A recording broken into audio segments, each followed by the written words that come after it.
شعبي دمان وطلع نصوم بري تاجنا إلى 5 كيلومتر تاجنا لقى يابو قاعدين يصلوا وين يولي والله يلا نديني مرلبات سفر دير بان سوق الله dalkoo dhan waanu soo marray safarkayga magaciisa waxaa laynaa walaaleeyey laba farriimood buu siiyey safarkaas mid wuxaa shacbiga inuu mideeyo midna wuxaa farriin isbeddel haddaan idinka warramo safarkayga waxaanu ka bilownay awdal iyo maroodi jeex iyo saaxib iyo togdheer iyo sool waanu ku soo khatimnay maanta degmada Ceerigaabo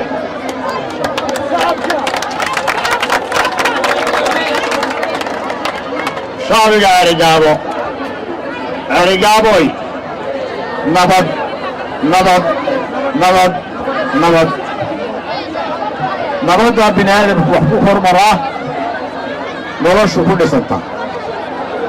waanu kaloo ugu baaqaynaa Ceerigaabo midnimo iyo walaalnimo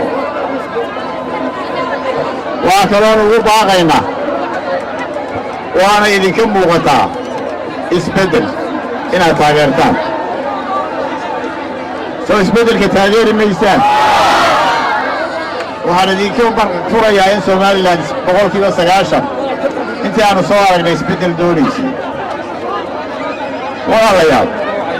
isbeddelkaa Somaliland danteeda ku jirta badbaadadeeda ku jirta shacbiga Somaliland aanu soo aragnay isbeddel doonka ahi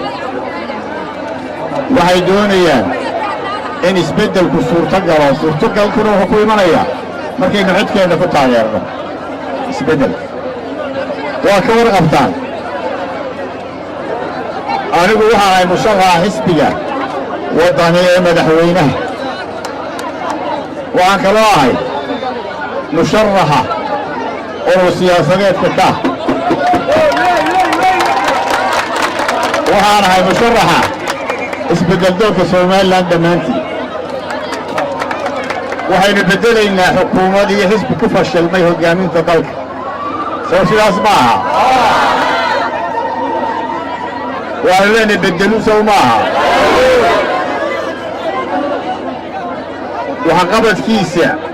ayaa laga rabaa inuu soo bandhigo maanta kulmiya dadka laakiin wuxuu kula dhex jiraa dadka maanta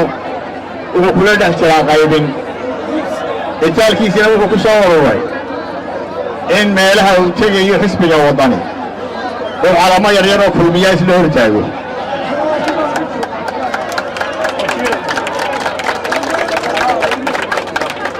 Ceerigaabo waxaa leeyahay isbeddelka waa codeeya Ceerigaabo isoo isbeddelka waa codeyn maysaa Ceerigaaboy nabadda u codeeya Ceerigaaboy colaadda ka codeeya Ceerigaaboy qaybsanaanta ka codeeya waxaynu doonaynaa annaga barnaamijka iyagana ku jirta in shacbiga la mideeyo oo la walaaleeyo shacbi midaysan baa qarankiisa difaaci kara difaaca qarankuna waa tiirka koowaad ee barnaamijka siyaasiga ee xisbiga waddani waa ka warhaysaan mudnaanta koowaad waxaanu siinaynaa ciidamada qaranka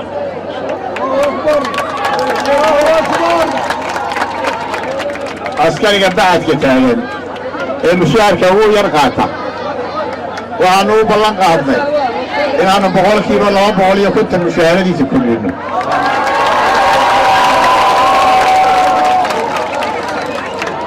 waxaanu u ballan qaadnay inuu xuquuq yeesho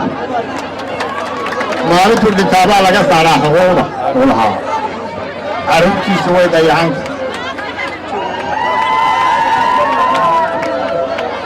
waxaanu ugu ballan qaadaynaa inaannu adeegyo caafimaad u samayno ciidanka qaranka insha Allah waxaan u ballan qaadaynaa inaynu guryo u dhisno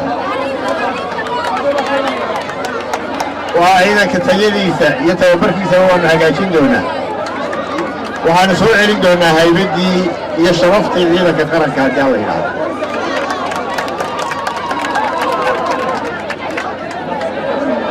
difaaca qaranka waanu u taagannahay midnimada qarankana waanu u taagannahay waxaanu u taagannahay dhammaan wixii loo doortay kulmiye ee ku fashilmay inaannu wax ka qabanno hadday tahay dhaqaalo burburay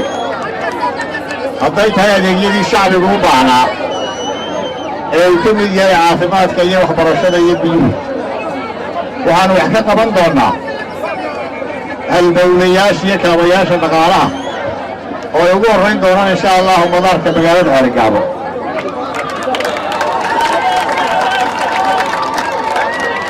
oo ay ka mid noqon doonto dekedda Xiis haddii ilaahay yidhaahdo iyo waddooyin badan oo aanu wax ka qaban doono insha allahu barnaamijkaani ku xusan yihin walaalayaal soo isbeddelka wada taageeri maysaan soo codayn maysaan soo kulmiye beddeli maysaan soo muuse beddeli maysaan waa inoo 13 Noofembar